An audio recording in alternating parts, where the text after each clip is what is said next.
담임 교수가 되셨던 분이 2년 동안 담임 교수를 하셨었는데 학교를 은퇴하시고 미국에 가 계셨었어요. 그래서 오랫동안 뵙지를 못했는데 올해가 89세가 됐는데 작년에 따님이 61세에 암으로 돌아가셨어요. 그 딸하고 같이 있다가.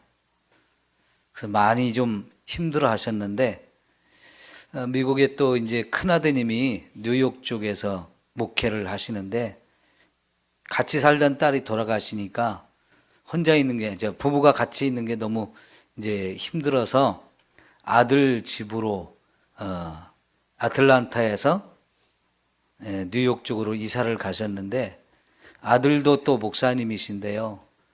뉴욕에서 집이 없이 노숙하는 분들, 그것도 흑인들로서 노숙하는 이런 사람들을 돌보는 목회 사역을 하셔요.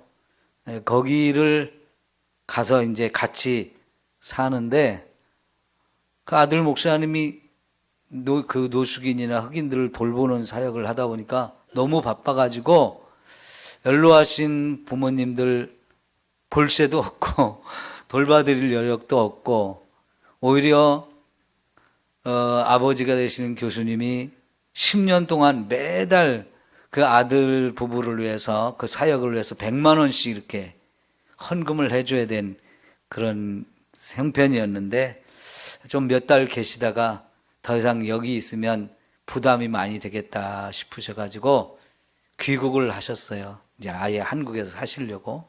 그래서 89세 되신 교수님이 이렇게 오랜만에 오셔가지고 이제 여기 아예 정착을 하시는데 저희 동기들이 대학원 다니면서 사랑을 좀 많이 받았고 그래서 좀 찾아뵙자 이렇게 하시는데 제가 금년에 동기회 회장 일을 맡아서 섬기고 있는데 제가 꼭 가서 뵈야 될 그런 자리였어요. 근데 오늘 저녁에 예배가 있는 날이라 갔다 오기가 좀 빠듯한데 고민을 좀 많이 했어요. 가야 될까 말아야 될까 고민 좀 하다가 그래도 너무나 오랜만에 한 30년 넘어 못 본 것 같아요. 그래서 이번에 꼭 같이 먼저 뵙고 와야 되겠다. 그래서 좀 일찍 서둘러 나와야 되겠다 해서 3시경에 나왔는데 워낙 막히는 데가 좀 있어가지고요. 시간에 좀 못 맞춰서 너무너무 죄송합니다. 하나님 앞에도 예배 시간을 이렇게 맞추지 못해서 너무 죄송하고요.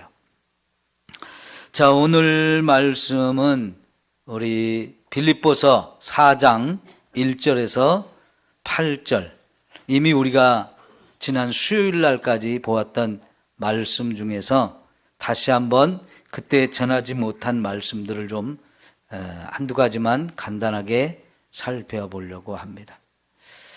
제가 지금 말씀 읽을 시간은 없고요. 말씀만 간단하게 전하도록 하겠습니다. 우리가 바울이 빌립보 교회 편지 중에 4장에 오면 유오디아와 순두계 2명의 교회 여자 성도 중에서 아주 열심히 있었던 헌신하고 충성했던 이런 일꾼들 2분이 좀 같은 마음을 좀 품어라. 주님 안에서 같은 마음을 품으라. 이런 얘기 하잖아요. 사실 바울이 세웠던 많은 교회 중에서도 빌립보 교회가 가장 아름다운 교회였던 것 같아요. 바울도 그만큼 이 빌립보 교회를 사랑하는 마음이 참 지극했고요. 빌립보 교회 성도들도 바울을 정말 많이 사랑을 해줘서 오랫동안 좋은 관계를 잘 맺고 있어요.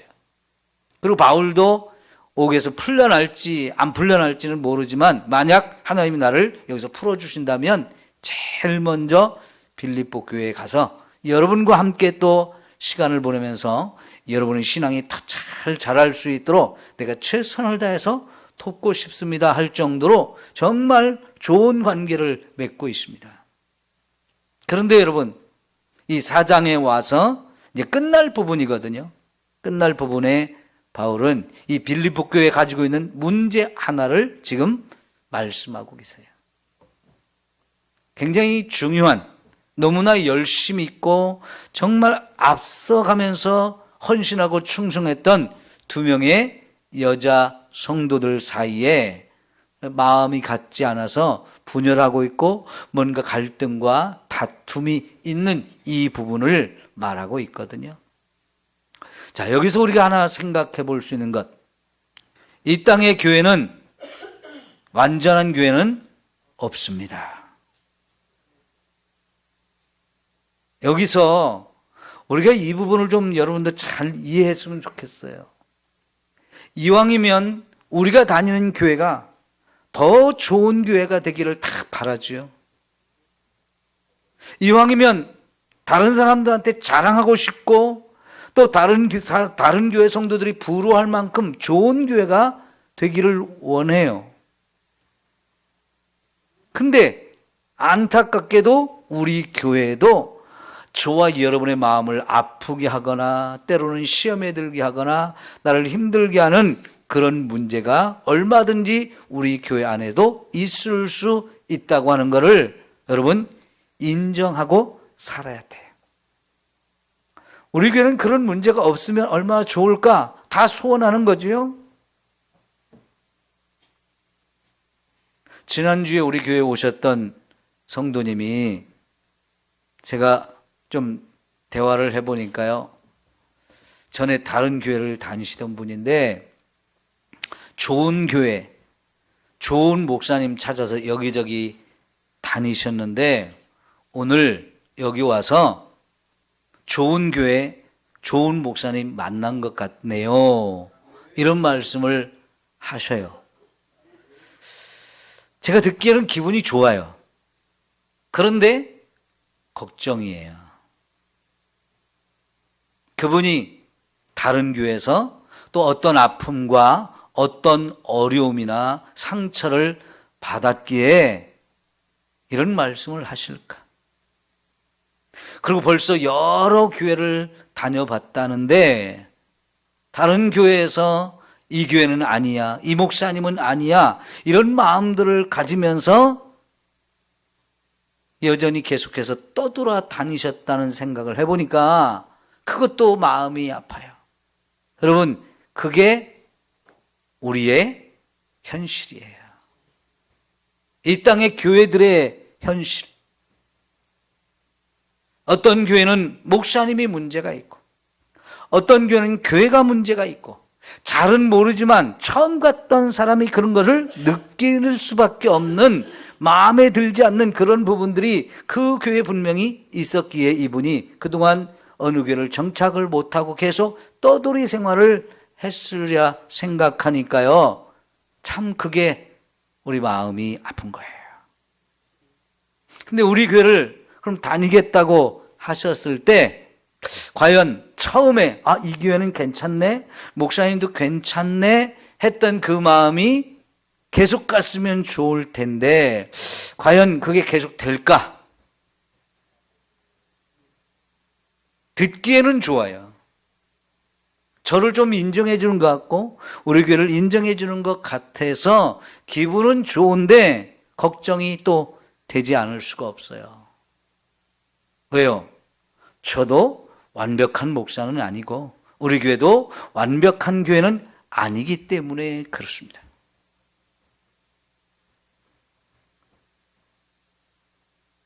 때로 저와 여러분이 교회 안에서 신앙생활하다가 내가 아닌 다른 사람 때문에 내가 힘들어지고 속상하고 마음 상하는 일들이 얼마든지 있을 수 있어요. 그러면 그분은 정말 고민을 안 할 수가 없죠. 내가 이 교회에서 계속 신앙생활을 해야 되는가? 우리 교회가 정말 좋은 교회인가? 목사님은 정말 믿을 만한 분인가? 이런 부분에서 뭔가 실망을 하고 또 낙심을 하게 될 일도 여러분 얼마든지 있을 수 있어요. 제가 여러분을 실망시키고 여러분에게 상처를 주는 상황도 얼마든지 있을 수 있어요. 저의 모습이나 저의 설교나 저의 어떤 말투나 행동이 다 모든 성도들을 만족시킬 수는 없지 않아요? 그동안 제가 우리 교회 와서 10년이 됐는데 그 10년의 세월을 지나는 동안에 다른 데서 우리 교회 오신 분도 있지만 우리 교회에서 신앙생활 하다가 뭔가 다른 데로 가신 분들도 있고 그렇단 말이죠. 그것이 제가 원인이 되었을 수도 있어요. 여러분, 그런 면에서 저도 하나님 앞에서 하나님, 저의 이런 부족한 면들, 저의 이 연약한 면들 주님 용서하시고, 저 때문에 시험에 들고 낙심하고 또 상처받은 분들이 있다면 그분들의 마음을 좀 어루만져 주시고 저를 좀 용서해 주세요. 그런 기도를 하지 않을 수가 없어요. 여러분, 혹시 제가 우리 삼성교회 와서 처음 했던 설교 기억하시나요? 제가 고린도전서 1장 2절 3절 말씀 가지고 설교를 했어요. 제목이 하나님의 교회 거룩한 성도, 이런 제목이었거든요. 거기 고린도 교회가 너무 문제가 많은 교회였어요. 성도들 간에도 많은 문제로 다툼이 있었고, 그래서 사분 오열이 되어 있고, 또 문제를 일으키는 성도들도 여럿이 있어가지고 교회가 정말 힘든 교회였고, 또 그 교회를 개척하고 1년 반 동안 정말 심혈을 기울여 목회를 했던 사도 바울을 향해서도 바울의 사도권을 부정하면서 바울을 괴롭히는 사람들까지도 있었어요. 아마 바울 입장에서는 너무나 그 고린도 교회가 바울을 힘들게 하고 상처를 주고 절망시키는, 낙심하게 하는 그런 문제를 너무나 많이 가진 교회였거든요. 그런데 그 교회를 향해서 바울이 편지를 쓰는 첫 부분에서 고린도 교회를 향해서 너희는 여전히 하나님의 교회다. 그리고 여러분은 한 사람 한 사람이 다 거룩한 성도다, 이렇게 말하거든요. 여러분, 바울이 왜 어떻게 그런 말을 할 수 있을까요? 하나님께서 바울의 인간적인 생각들, 인간적인 마음들, 이런 것들을 바로잡아 주면서 바울이 섭섭해하고 힘들어하고 정말 부정적인 생각을 하고 뭔가 미움을 갖고 이런 생각을 분명히 했을 수 있을 텐데 그런 걸 다 내려놓고 여전히 하나님은 그들을 하나님의 교회로 인정하고 있다는 거예요. 여전히 그 성도들 거룩한 성도로 보고 있다는 거예요. 제가 그 구절을 읽으면서 제가 뒤통수를 빵 맞은 것 같고 하나님 앞에 두 손 두 발을 다 들면서 정말 눈물을 많이 흘리면서 말씀의 은혜를 받았던 구절이거든요. 왜냐하면 제가 목회하던 교회가 큰 어려움에 봉착했었기 때문에 그래요. 제가 그때 전도사였고요. 저희가 결혼해가지고 그 교회 간 지 얼마 안 돼가지고 이제 첫째 아이를 그 교회에서 낳았거든요. 신혼초였죠. 근데 담임 목사님이 제가 그 교회를 전도사로 간 지 얼마 안 돼가지고 담임 목사님이 다른 데로 가시면서 이제 제가 다른 담임 목사님 모실 때까지 임시로 그 교회에서 이제 교회를 돌보고 있는 중이었는데 새로운 목사님을 모시는 과정 속에서 성도들의 의견이 일치가 안 돼가지고 두 패, 세 패로 나누어서 나는 이 목사님 모시고 싶다. 아니, 이 목사님이 더 좋아. 아니, 이 목사님 더 좋아 하면서 그 목사님 새로 모시는 걸 가지고 너무 다툼이 심해지는데요. 사실 다 들어보면 그 목사님에 대해서, 자기들이 말하는 목사님에 대해서 제대로 아는 게 없어요. 누군가 소개를 해준 걸 듣고 그분이 훌륭하대. 그래서 그분을 꼭 모셔야 되면서 막 주장을 하는데요. 다른 사람 얘기는 안 들어주는 거예요. 또 다른 분들 얘기를 들어보면 그분도 다른 분을 통해 소개를 받았는데 그분이 이런 면이 좋다. 그러니까 그것만 가지고 막 이분이 훌륭하니까 이분을 모셨는데 그러면서 싸우는데요. 제가 감당이 안 되는 거예요. 이 싸움이 격해져 가지고요. 주일날 모여서 예배를 마치고 나면 교회 안에서부터 그 문제 가지고 서로 이야기를 하다가 싸우기 시작하면 육두문자가 나와요. 그러니까 더 화가 나서요. 멱살을 잡고 싸우는데 교회 안에서 끝나지 않으니까요. 교회 밖에 나와서 막 멱살을 잡고 뒤집어 엎으면서 그냥 막 싸우는데 동네 사람들이 지나면서 이걸 다 보잖아요. 제가 너무 상처를 받았어요. 이게 교회인가? 이게 성도인가? 난 목회를 어떻게 한 거지? 내가 목회한 게 이게 엉터리구나. 제 자신의 목회에 대해서 실망이 되고요. 교회에 대한 실망, 성도들에 대한 실망이 탁 오는데 제가 너무 견딜 수가 없는 거예요. 여러분, 좀 시간이 지났는데 어느 분이 그런 얘기 했었지요. 이게 나라냐? 그분이 나중에 대통령이 됐어요. 그분의 입에서 이게 나라냐? 이런 말을 했는데요. 대통령 후보가 되는 분이 그런 얘기를 했을 때 그 말을 들은 국민들의 이 실망감이 엄청나지 않았어요? 근데 여전히 그런 말을 하는 정치 지도자들이 있어요.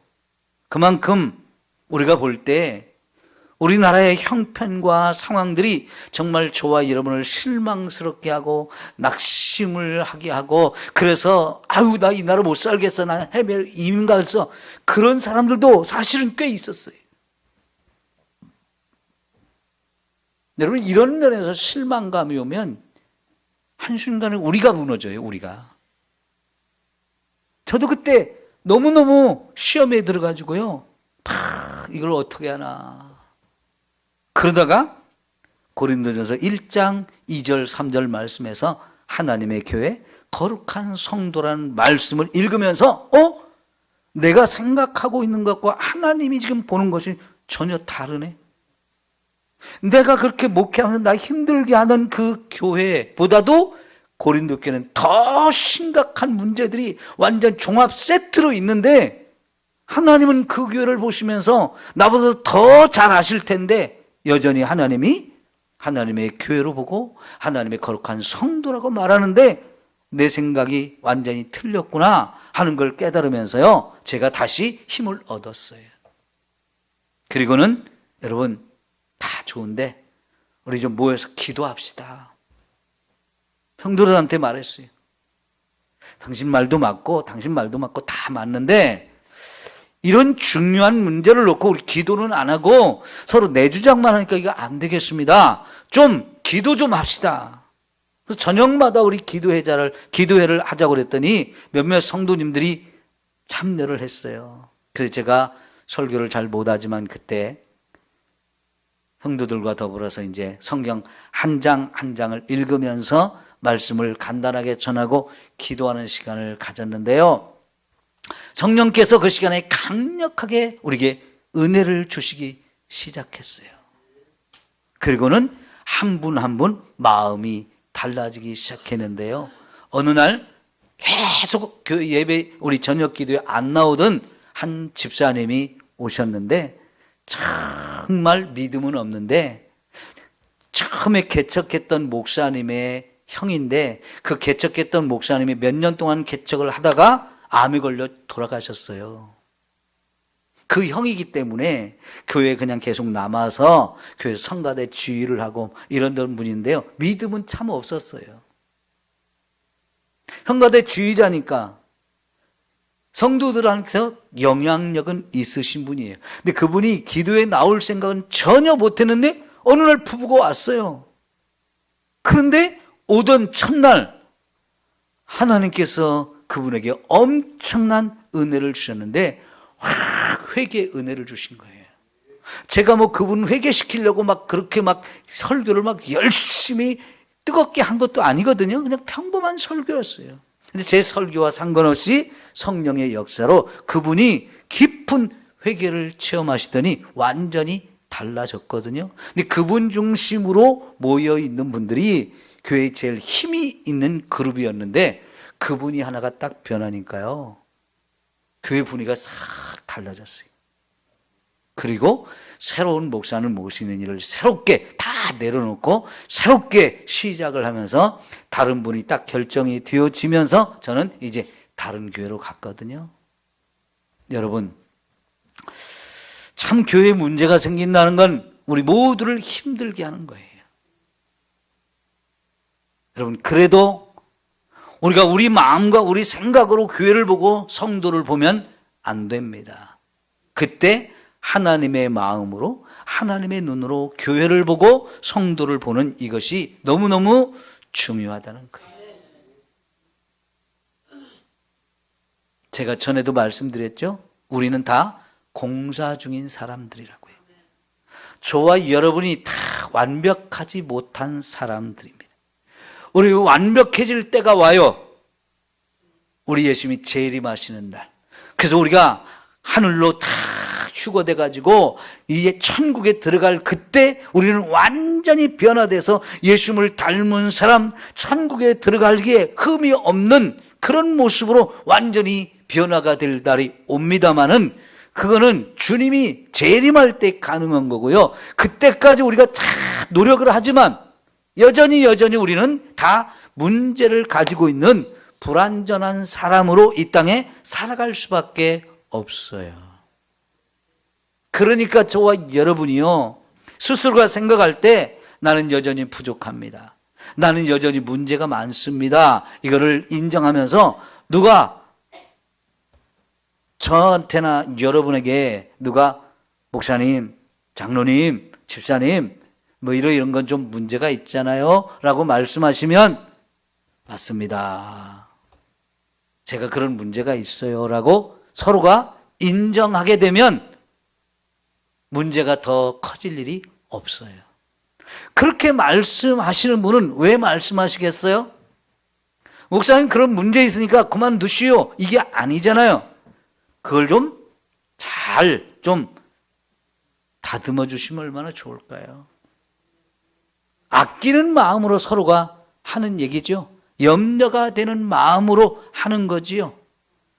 여러분, 지나가다가 공사장이시면 항상 써놓잖아요.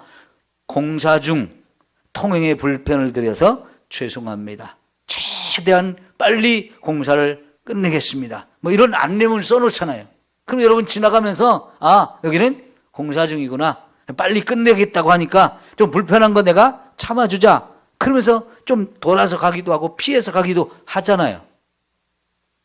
예, 여러분, 우리는 다 내가 공사가 아직 안 끝나서 다른 사람에게 얼마든지 불편을 줄 수 있는 그게 현재 우리의 모습이다 생각을 하시고, 공사 빨리 끝내겠습니다, 빨리 끝내도록 최선을 다하겠습니다, 이런 마음을 가지면 서로가 이해가 되고 서로가 참아줄 수도 있고 서로가 기도해 줄 수 있는, 그래서 함께 성숙해지고 함께 더 아름다워지는 하나님의 교회가 되어질 줄 믿습니다. 여러분, 빌립보 교회 같이 참 좋아 보이는 교회도 이런 문제들이 있었고요. 바울이 그 문제를 좀 빨리 잘 해결하도록 권면을 하고 있는데, 주 안에서 마음을 좀 같이 품으라, 한 마음이 좀 되어라. 아마 이 편지를 받고 나서 유오디아와 순두계가 분명히 마음이 하나가 되었으리라고 생각합니다. 네. 누가 옆에서 그런 말을 해주기 전에는요, 자기 생각만 하고 자기가 옳다는 생각을 하면서 나를 힘들게 하고 내 마음과 합하지 않는 사람을 자꾸 문제를 자꾸 크게 만들어요. 저 사람은 이래서 문제고 저 사람 저래서 틀렸고 하면서 자꾸 문제를 크게 만드는 데만 집중하거든요. 근데 자기를 못 봐요. 나한테도 그보다 더 큰 문제가 얼마든지 있을 수 있는데, 그러면 해결은 안 됩니다. 여러분, 우리가 자기를 더 많이 볼 수 있었으면 좋겠어요. 내 눈 속에는 들보가 들어있는데 형제 눈 속에는 그 작은 티끌을 가지고 문제 삼는 것이 사실은 우리들이잖아요. 예수님이 그 말씀을 하시잖아요. 그래요. 내 눈 속에는 들보는 스스로가 못 봐요. 근데 형제의 눈 속에는 그 작은 티끌 그거 가지고 괜히 문제를 삼거든요. 그러다 보면 이게 시끄러워져요. 성도 여러분, 이 땅의 교회는 분명히 주님이 오실 때까지 다 어느 교회를 보든지 문제가 있어요. 완전하지 못해요. 그런 완전하지 못한 교회에서 우리는 신앙생활을 해야 돼요. 그렇다면 여기에 지혜가 필요해요. 그 교회의 문제가 결국은 나의 문제이고 나 때문에 그 문제가 생길 수도 있어요. 언젠간 또 내가 우리 교회의 중요한 문제, 큰 문제에 발단이 되어줄 수도 있는 문제를 또 가지고 있는 사람이 내 자신이잖아요. 그래서요, 여러분, 우리가 더 겸손해져야 되고 더 서로를 보면서 이해하는 마음이 넓어야 되고, 그래서 서로가 품을 수 있고 기다려줄 수 있고 기도하면서 또 인내가 우리에게 서로 필요하지요. 그럴 때 정말 하나님이 우리를 더 축복해 주실 줄 믿습니다. 바울을 통해서 이렇게 두 사람의 이름을 거론하고 그리고는 주 안에서 같은 마음을 품으라 했을 때 이걸 통해서 깨닫고 분명히 문제가 해결된다면 이게 얼마나 아름다운 거예요. 그런 기대감을 가지고 바울이 이 얘기를 했을 거예요. 하나님은요, 문제를 그냥 두지 않으시고요, 다양한 방법을 통해서 또 다양한 사람들을 통해서 이렇게 깨닫게 하고 저렇게 깨닫고 하시면서 분명히 문제를 가진 사람들을 깨닫게 하고 변화시켜서 또다시 그보다 더 좋은 모습을 갖게 해 주십니다. 그리고 교회는요, 상처가 상처로만 남지 않습니다. 그 상처를 딛고 일어설 수 있는 더 큰 은혜를 하나님이 부어주시기 때문에 고난도 유익이 되게 하시잖아요. 그게 하나님 교회의 놀라운 축복이에요. 여러분, 우리들 안에 또 우리들 각자의 이런 문제들을 딛고 일어서게 하시는 하나님의 은혜를 좀 같이 경험할 수 있기를 축원합니다. 그래서 우리가 더 성숙해지고 이전에 알지 못했던 하나님의 은혜를 새롭게 또 깨달으면서 교회도 더 아름다운 교회가 되고 우리들 서로 관계도 더 멋지고 아름다운 공동체가 되어지고 주님이 기뻐하시는 뜻을 더 잘 이루어가는 이런 교회가 되어지기를 소망합니다. 하나님은 너무나 좋으신 하나님이에요. 너무나 좋으신 하나님.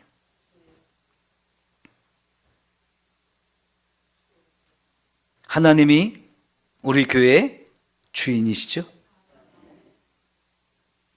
저와 여러분의 아버지시죠? 손가락 보세요. 우리가 한 손에 있는 손가락 5개가 다 크기도 다르고 굵기도 다르고 모양도 달라요. 왜 이렇게 다르게 만드셨을까요? 이왕이면 똑같이 만들면 아우 평등하다. 우리가 이렇게 생각할 수 있는데요, 제 손이나 여러분의 손이나 다 자기 손을 보면 왜 이렇게 다 다르게 만드셨지? 똑같은 손가락이 하나도 없어요. 다 달라요. 그런데 이 5개의 손가락이 서로 힘을 합해서 많은 일들을 우리가 하잖아요. 근데 쓰임새가 다 달라요, 또. 왜요?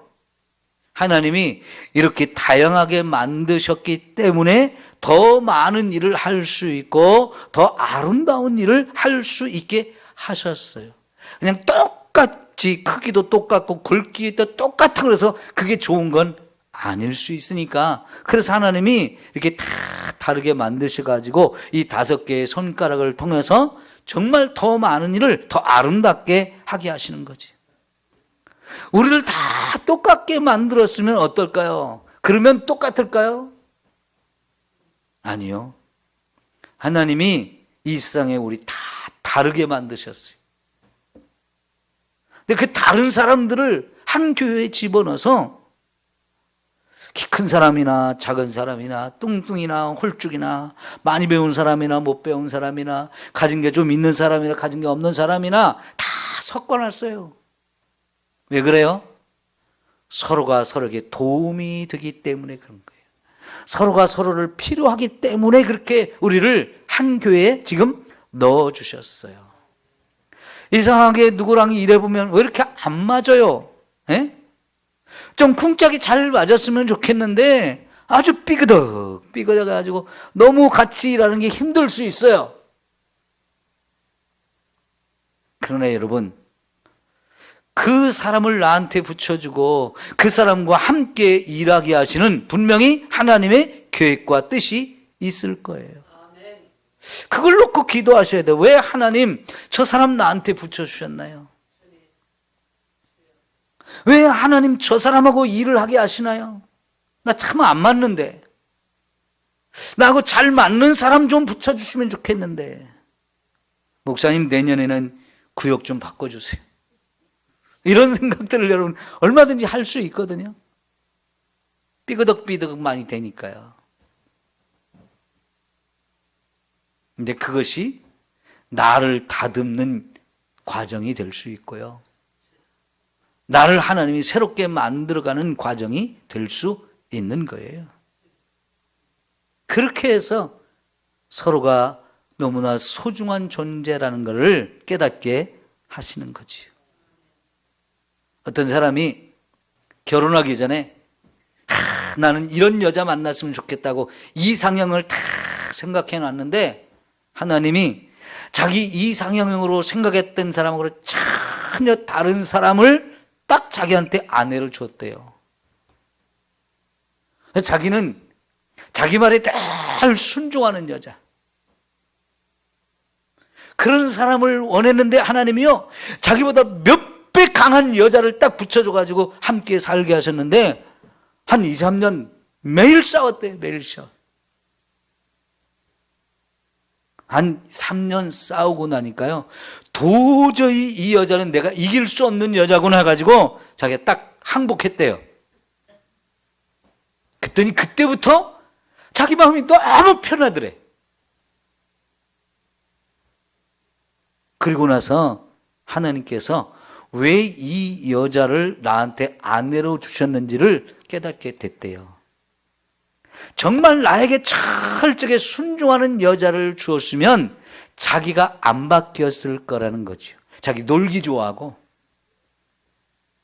하나님 신앙생활 하면서도 세상이 너무 좋아가지고 한 밤이 돼도 집에 들어갈 줄 모르고 신앙생활 하면서도 친구들 만나서 담배 피고 술 먹고 이런 거 너무 좋아가지고 정말 내가 원하는 이상형을 나한테 하나님 주셨으면 난 지금도 그렇게 살았을 거라는 거예요. 그런데 나를 확 꺾어놓을 수 있는 아주 강한 여자를 딱 붙여가지고 꼼짝 못하게 만드니까 결국은 내가 변해서 내가 신앙생활을 잘하는 사람이 되게 하셨다는 거예요. 여러분, 세상에 꼭 내 마음에 드는 사람만 있는 거 아니잖아요. 또 그런 사람만 만나서 우리가 살아가는 건 아니에요. 내가 원치 않는 사람 나한테 붙여줄 수 있어요. 힘들지만 왜 하나님이 그 사람을 나한테 붙여주셨는지를 자꾸 생각하셔야 돼요. 그래서 내가 달라져야 할 것이 있다면 나를 변화시키면 편안해져요. 내가 아직 문제가 있어서 그런 강적을 만나가지고 내가 손을 들게 하시는 거지. 근데 내가 손을 들고 나니까 싸울 일도 없어지고요. 편안해지고요. 그래서 결국은 내가 변하는 것을 느끼게 되어지는 거죠. 어쩌면 하나님은 그렇게 저와 여러분을 다듬어 가시는 거예요. 하나님은 기가 막히신 분이에요. 하나님은 세상에서 누구보다도 나를 더 잘 아셔요. 나에 꼭 맞는 사람을 딱 갖다 붙여주셔요. 나를 위해서. 그게 내 마음에 안 들어가서 처음에는 힘들겠지만 살다 보면요, 그 사람이 나한테 꼭 필요한 사람이었어요. 그 사람 때문에 내가 변하고 그 사람 때문에 내가 하나님의 은혜를 더 깊이 체험할 수 있게 해주시는 거지요. 성도 여러분, 교회가 문제가 있는 것은 교회의 문제가 아니고 나 때문에 문제가 있는 거예요. 내가 달라지면 교회 문제는 사라져요. 우리 자신을 돌아보면서 내가 먼저 변할 수 있기를 하나님 앞에 기도합시다. 그래서 하나님의 은혜가 저와 여러분에게 더욱 차고 넘치기를 축원합니다. 그렇게 우리 교회가 서로 섬기면서 사랑하면서 아끼면서 함께 가는 아름다운 교회가 되기를 소망합니다. 기도합시다.